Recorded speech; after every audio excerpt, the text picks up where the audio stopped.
Welcome to Learn Haitian Creole like a newborn, to speak it like a native. Conversating with Dr. Les. Conversation 1. Est-ce que vous parlez créole?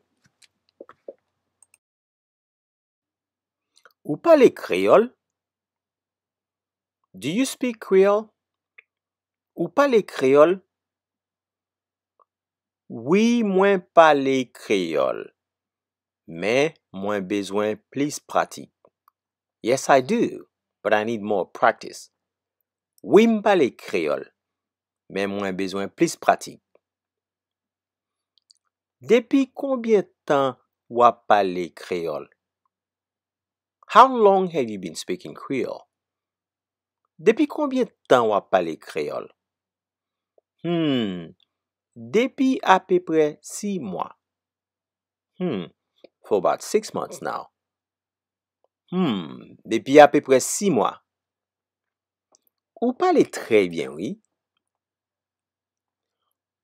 You speak it very well. Vous parlez très bien, oui.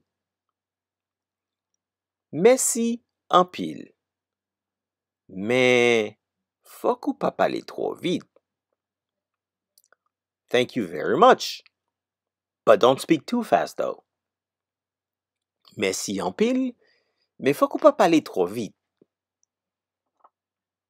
Pas gain problème. Not a problem. Pas gain problème. Désolé. Moi pas ka arrêter plus. Na we pita. Sorry. I have to go now. See you later. Désolé. Moi pas ka arrêter plus. Na we pita.